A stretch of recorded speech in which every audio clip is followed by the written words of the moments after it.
আজি মহাৰথী কৰ্ণৰ পূৰ্বৰ জন্মৰ বিষয়ে কিছু কথা ক'বলৈ লৈছোঁ। আমি সকলোৱে জানো যে কৰ্ণ আছিল সূৰ্য দেৱতাৰ আশীৰ্বাদত জন্ম লাভ কৰা ৰাজকুমাৰী কুন্তীৰ পুত্ৰ। পিছে পূৰ্বজন্মতনো কৰ্ণ কোন আছিল? মহাৰথী কৰ্ণৰ পূৰ্বজন্মৰ ৰহস্যৰ বিষয়ে জানিবলৈ ভিডিঅ'টো অৱশ্যে শেষলৈকে চাব। কৰ্ণ আছিল কুন্তীৰ প্ৰথম পুত্ৰ। বিবাহৰ আগতেই কুমাৰী কালতেই ৰাজকুমাৰী কুন্তীয়ে সূৰ্য দেৱতাৰ আশীৰ্বাদত কৰ্ণক পুত্ৰৰূপে লাভ কৰিছিল। কথা অনুসৰি সত্যযুগত দম্বুদ্ধ নামেৰে এজন দৈত্য আছিল। দৈত্য দম্বুদ্ধৱে 1000 বছৰ ধৰি সূৰ্য দেৱতাৰ কঠোৰ তপস্যা কৰিছিল। দৈত্যৰ তপস্যাত সন্তুষ্ট হৈ সূৰ্য সন্মুখত প্ৰকট হৈ বৰ ল'বলৈ ক'লে। সূৰ্য দেৱতাৰ কথাত দৈত্য দম্বুদ্ধৱে অমৰত্বৰ বৰ বিচাৰে। পিছে সূৰ্য দেৱতাই বৰ দিয়াত অপাৰগতা প্ৰকাশ কৰি অন্য বৰ ল'বলৈ ক'লে। তেতিয়া দম্বুদ্ধৱে ক'লে, হে প্ৰভু, তেন্তে আপুনি মোক 1000 সুৰক্ষা কৱচৰ প্ৰদান কৰক। এই 1000 কৱচৰ যিকোনো এটা কৱচ সেইজনেহে কাটিব পাৰিব যিয়ে 1000 বছৰ ধৰি কঠোৰ তপস্যা কৰিব। আৰু যেতিয়াই যিজনে মোৰ এটা কৱচ কাটিব তেতিয়াই সেইজন বীৰৰ মৃত্যু হ'ব। দম্বুদ্ধৰ কথা শুনি সূৰ্য দেৱতা ডাঙৰ সমস্যাত পৰিল। সূৰ্য দেৱতাই বুজি পালে যে এয়া এক অসাধাৰণ বৰ হ'ব। এই বৰদানৰ ফলত দম্বুদ্ধ এক ধৰণৰ অমৰ হৈ পৰিব। বৰ লাভ কৰি এই অসুৰে শক্তিৰ অহংকাৰত মত্ত হৈ সংসাৰত অত্যাচাৰ অশান্তিৰ সৃষ্টি কৰিব। অথচ বৰ প্ৰদান নকৰিলেও মোৰ প্ৰতি ভক্তসকলৰ আস্থা নোহোৱা হ'ব। অৱশেষত নিজৰ মহত্বতা ৰাখিবলৈ সূৰ্য দেৱতাই দৈত্য দম্বুদ্ধক সেই অসাধাৰণ বৰ প্ৰদান কৰিলে। বৰ লাভ কৰাৰ পাছত সূৰ্য দেৱতাই আশংকা কৰা মতেই দম্বুদ্ধৱে সংসাৰত অত্যাচাৰ অশান্তি সৃষ্টি কৰিব ধৰিলে। 1000 কৱচৰ অধিকাৰী হোৱাৰ বাবেই দম্বুদ্ধৰ নাম হ'ল সহস্ৰ কৱচ। সহস্ৰ কৱচৰ শক্তি প্ৰাপ্ত কৰি দম্বুদ্ধৱে নিজকে অমৰ বুলিয়েই ভাবি ল'লে। তেতিয়া শক্তিৰ অহংকাৰত মত্ত হৈ দম্বুদ্ধৱে সাধু সন্ত দেৱতা মনুষ্য সকলোৰে ওপৰত ভীষণ অত্যাচাৰ আৰম্ভ কৰিলে। দৈত্যৰ অত্যাচাৰত সংসাৰত হাহাকাৰ পৰিস্থিতিৰ সৃষ্টি হ'ল। তেনে সময়তে দম্বুদ্ধৰ বিনাশ কৰিবলৈ ভগৱান বিষ্ণুৱে 2 অৱতাৰ অংশ হৈ ৰজা ধৰ্মৰ পত্নী লুচিৰ গৰ্ভৰ পৰা নৰ আৰু নাৰায়ণ 2 পুত্ৰৰূপে জন্ম লাভ কৰে। নৰ আৰু নাৰায়ণ 2টা ভিন্ন দেহ আছিল যদিও আত্মা এটাই আছিল। তাৰ পাছত দৈত্য দম্বুদ্ধৰ বিনাশৰ হেতু নৰ নাৰায়ণে বদৰী বনত ভগৱান শিৱৰ তপস্যা কৰিবলৈ যায়। ইফালে দম্বুদ্ধ ঘূৰি পকি আহি এদিন সেই স্থানত উপস্থিত হ'ল য'ত নৰ নাৰায়ণ 2য়ো তপস্যা কৰি আছিল। তেনেতে নৰে আগবাঢ়ি আহি দম্বুদ্ধক ক'লে, হে দৈত্য, মোৰ নাম নৰ হয়, মই তোমাৰ লগত যুদ্ধ কৰিবলৈ আহিছোঁ। নৰৰ কথা শুনি দম্বুদ্ধৱে ক'লে, হে বালক, তুমি মোৰ লগত মিছাতে যুদ্ধ কৰি কিয় মৰিবলৈ আহিছা? মোৰ দেহত 1000 কৱচৰ সুৰক্ষা আছে। যিয়েই 1000 বছৰ তপস্যা কৰিছে সি মোৰ 1000 কৱচৰ মাথো এটা কৱচ ভেদ কৰিবলৈ সমৰ্থ হ'ব। আৰু মোৰ কৱচ ভেদ কৰা জনৰ লগে লগে মৃত্যু হ'ব। দম্বুদ্ধৰ কথাৰ উত্তৰত নৰে ক'লে, হে দৈত্য, তাৰ বাবে তুমি চিন্তা কৰিব নালাগে।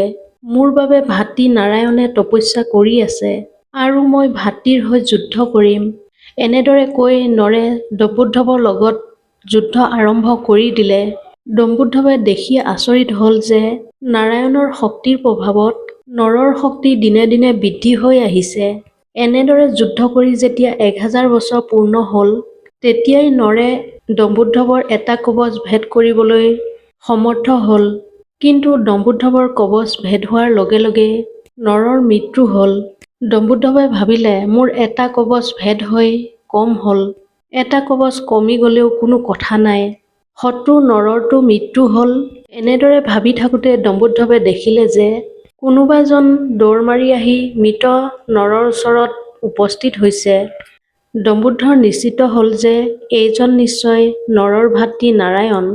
দম্বুদ্ধৱে হাঁহি মাৰি নাৰায়ণক ক'লে, হে নাৰায়ণ, তুমি ভাতৃক বুজাব লাগিছিল। তেওঁ মিছাতে মোৰ লগত যুদ্ধ কৰি মৃত্যুক আঁকোৱালি ল'লে। দম্বুদ্ধৰ কথাত নাৰায়ণে কোনো মাত নামাতি ভাতৃ নৰৰ ওচৰত বহি এটা মন্ত্ৰ মাতিলে। মন্ত্ৰৰ প্ৰভাৱত মৃত নৰ জীৱন পুনৰ ঘূৰি আহিল। দৃশ্য দেখি দম্বুদ্ধৱে বুজি পালে যে হাজাৰ বছৰ তপস্যা কৰি নাৰায়ণে শিৱৰ পৰা মহামৃত্যুঞ্জয় মন্ত্ৰৰ সিদ্ধি লাভ কৰিছে। এই মহামৃত্যুঞ্জয় মন্ত্ৰৰ বলতেই নাৰায়ণে ভাতৃৰ পুনৰ জীৱন জীয়াই তুলিছে। এইবাৰ নাৰায়ণে দম্বুদ্ধৱৰ লগত যুদ্ধ আৰম্ভ কৰিলে আৰু নৰত তপস্যা কৰিবলৈ গ'ল। 1000 বছৰ যুদ্ধ আৰু তপস্যাৰ অন্তত দম্বুদ্ধৱৰ আৰু এটা কবচ ভেদ হ'ল তথা নাৰায়ণৰ মৃত্যু হ'ল। এইবাৰ নৰে আহি নাৰায়ণক জীয়াই তুলিলে। এইদৰে নৰনাৰায়ণে দৈত্য দম্বুদ্ধৱৰ লগত একেৰাহে হাজাৰ হাজাৰ বছৰ ধৰি যুদ্ধ চলাই যাব ধৰিলে। এজনে যুদ্ধ কৰে, আনজনে তপস্যা কৰে। যুদ্ধ কৰাজনৰ মৃত্যু হয় আৰু তপস্যা কৰাজনে পুনৰ আহি জীয়াই তোলে। এনেদৰে মুঠ 999 বাৰ যুদ্ধ হ'ল আৰু দম্বুদ্ধৱৰ 999টা কবচ ভেদ হ'ল। 1000 কবচৰ ভিতৰত দম্বুদ্ধৱৰ শৰীৰত মাথো এটা কবচ সুৰক্ষিত হৈ আছে। দম্বুদ্ধৱে বুজি পালে যে এই অন্তিমটো কবচ ভেদ হ'লেই মোৰ নিশ্চিতভাৱে মৃত্যু হ'ব। গতিকে মই এই যুদ্ধ এৰি পলাই যোৱাটোৱে উচিত হ'ব। এনেদৰে ভাবি দম্বুদ্ধৱে যুদ্ধ এৰি সূৰ্যলোকলৈ পলাই গৈ সূৰ্য দেৱতাৰ ওচৰত নিজৰ প্ৰাণৰ সংশয়ৰ কথা জনাই আশ্ৰয় বিচাৰিলে। সূৰ্য দেৱতাই নিজৰ ভক্ত দম্বুদ্ধৱক অভয় প্ৰদান কৰি আশ্ৰয় দিলে। সিফালে নৰনাৰায়ণে দম্বুদ্ধৱক অনুসৰণ কৰি গৈ সূৰ্যলোকত উপস্থিত হৈ সূৰ্য দেৱতাক ক'লে, হে সূৰ্যদেৱ, সংসাৰত অশান্তিৰ সৃষ্টি কৰা দুৰাচাৰী দম্বুদ্ধৱক তুমি আশ্ৰয় প্ৰদান কৰিছা। তাৰ দুষ্কৰ্মৰ বাবে মৃত্যুৱে উত্তম শাস্তি। গতিকে তুমি তাক আমাৰ হাতত সমৰ্পণ কৰা। পিছে শৰণাগত নিজ ভক্ত দম্বুদ্ধৱক নৰনাৰায়ণৰ হাতত অৰ্পণ কৰিবলৈ সূৰ্য দেৱতা মান্তি নহ'ল। তেতিয়া তপস্বী নাৰায়ণে সূৰ্য দেৱতাক অভিশাপ দি ক'লে, হে সূৰ্যদেৱ, তুমি এজন অত্যাচাৰী দুৰাচাৰী অসুৰক কৰ্মফলৰ পৰা বচাবলৈ প্ৰয়াস কৰিছা। তোমাৰ এই কৰ্মৰ বাবে তুমিও দৈত্যৰ পাপৰ অংশীদাৰ হৈ পৰিছা। গতিকে তুমি এই পাপৰ কৰ্মফল ভোগ কৰি এই দৈত্যৰ লগতে জন্ম ল'ব লাগিব। তপস্বী নাৰায়ণে এই অভিশাপ প্ৰদান কৰাৰ বাবেই দৈত্য দম্বুদ্ধৱে দ্বাপৰ যুগত সূৰ্য দেৱতাৰ অংশ হৈ সূৰ্য দেৱতাই প্ৰদান কৰা 1000 কবচৰ অৱশিষ্ট এটা কবচৰ সৈতে ৰাজকুমাৰী কুন্তীৰ পুত্ৰ কৰ্ণৰূপে জন্ম লাভ কৰিছিল। মহাৰথী কৰ্ণৰ দেহত সূৰ্য দেৱতা আৰু দৈত্য দম্বুদ্ধৱ দুয়োৰে বল শক্তি তথা আত্মাই নিবাস কৰিছিল। দেহত সূৰ্য দেৱতাৰ বল শক্তি থকাৰ বাবে কৰ্ণ বীৰ আৰু তেজস্বী আছিল। পিছে দুৰাচাৰী দম্বুদ্ধৱৰ কাৰণে দুৰ্যোধনৰ সংগী হৈ অপকৰ্ম কৰিছিল। অন্যফালে দুৰাচাৰী দৈত্য দম্বুদ্ধৱক শাস্তি প্ৰদান কৰিবলৈ নৰনাৰায়ণে অৰ্জুন আৰু কৃষ্ণৰূপে জন্ম লাভ কৰে। কুৰুক্ষেত্ৰত যুদ্ধ হোৱাটো নিশ্চিত হোৱাত ইন্দ্ৰই ছল কৰি কৰ্ণৰ সেই কুণ্ডল কবচটো দান হিচাপে লৈ গৈছিল। কিয়নো ইন্দ্ৰই জানিছিল যে অৰ্জুনে যদি কবচ ভেদ কৰি কৰ্ণক বধ কৰিবলৈ সক্ষম হয় তেন্তে সেই মুহূৰ্ততে অৰ্জুনৰো মৃত্যু হ'ব।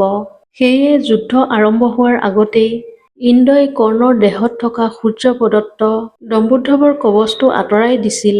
পাছত কুৰুক্ষেত্ৰ যুদ্ধত নৰে দুৰাচাৰী দৈত্য দম্বুদ্ধৱক অৰ্থাৎ অৰ্জুনে কৰ্ণক বধ কৰিছিল। এয়াই হৈছিল মহাৰথী কৰ্ণৰ পূৰ্ব জন্মৰ কথা। যদি ভিডিঅ'টো আপোনালোকৰ ভাল লাগিল তেনেহ'লে চেনেলটো ছাবস্ক্ৰাইব কৰিবলৈ নাপাহৰিব। ধন্যবাদ।